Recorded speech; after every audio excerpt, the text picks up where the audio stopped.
Homework set 7, equations and inequalities involving absolute value. Here's questions 6, 7, and 8.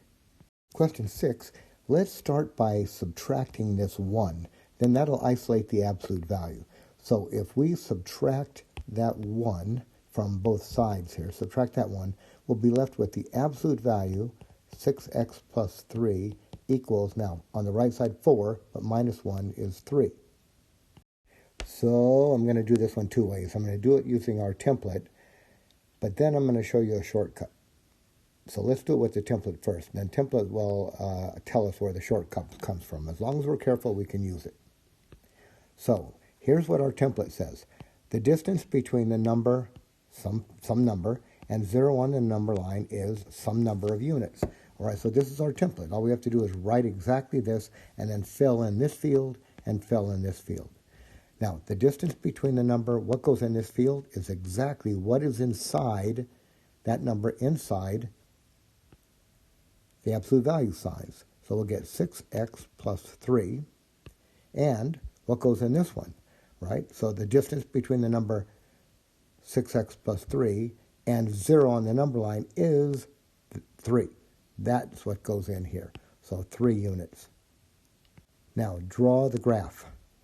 That'll give us the equation. So here is x, and our starting point is 0. Now what we're doing is saying that this number here, that 6x plus 3, is located 3 units from 0.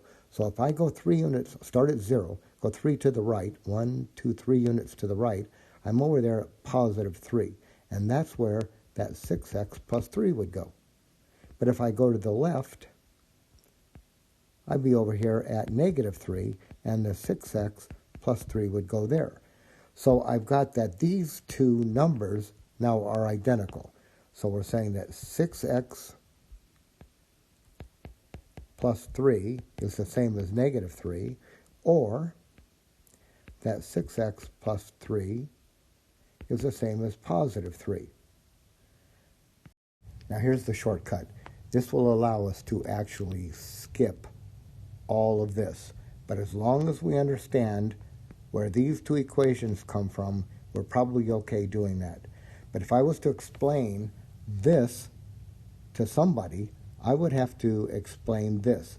Because if I start here, right, start up here, and then if I just suddenly write this, you're going to wonder, well, where did that come from? Why is that true? Well, this is true because all of this is true. So the shortcut says that once you get an absolute value isolated, you can drop the absolute value, put negative this number, and positive that number, and that'll give you the two equations. Now just solve those. So let's do this. Let's eliminate this 3 here. So I'm going to eliminate that 3. It's positive 3 plus 3, so let's subtract 3. So we'll get 6x equals, now, negative 3 on the right side, negative 3 minus 3, negative 6. Divide by 6, we'll get x is negative 1. And over here, subtract 3. Right over here, subtract 3. 3 minus 3 is 0, so I get 6x equals 0. And divide by 6, I'll get 0 divided by 6 is 0. So there's our solutions. X could be negative 1 or 0.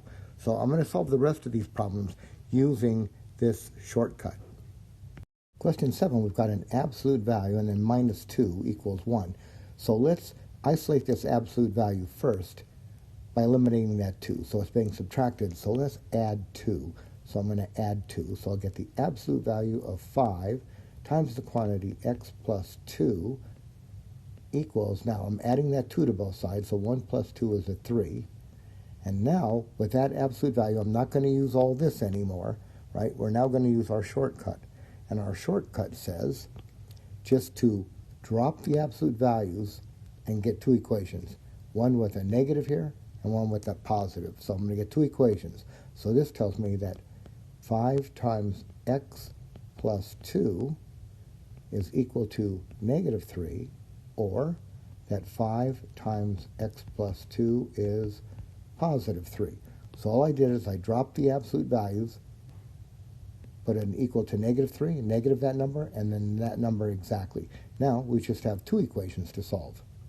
Let's multiply through by 5. So I'll multiply through by 5. So that'll give us 5x plus 10. That's negative 3.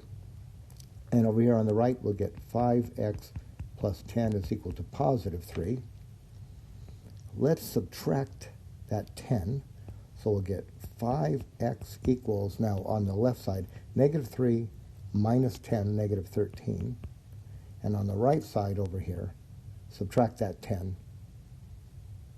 I'll get 3 minus 10, looks like a negative 7. So I'll get 5x equals negative 7. And divide by 5, we'll get x is equal to negative 13 over 5. And over here, divide by 5, negative 7 over 5.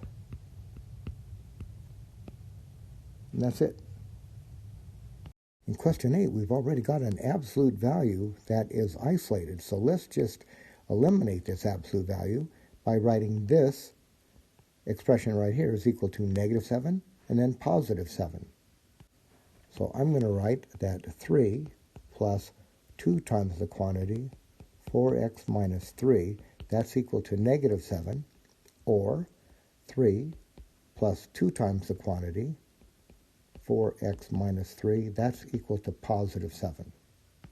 Now, first up, let's subtract these 3's, right? Let's get rid of those first. So we'll get 2 times 4x minus 3 equals, now I'm subtracting 3. So I'm going to have negative 7 minus 3 puts me at negative 10.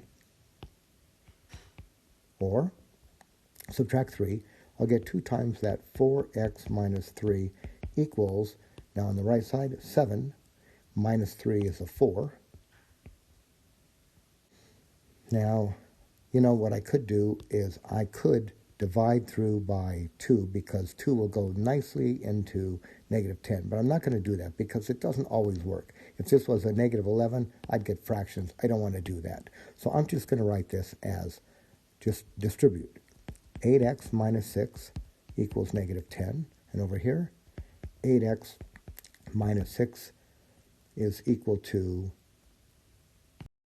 4. Now let's solve these. Let's add 6. We'll add 6 to each side. We'll get 8x equals, now over here, negative 10 plus 6 is negative 4. Over here, we'll get 8x. Now add 6. 4 plus 6 is 10. So divide, we'll get x is negative 4 over 8. Let's reduce. X equals negative a half. Or, over here, we'll get, I'm going to divide, so go ahead and divide. We'll get x is equal to 10 over 8, but if I reduce, I'll get, both are divisible by 2, so I'll get 5 over 4. There's our solution. And that brings to an end question 6, 7, and 8 in homework set 7.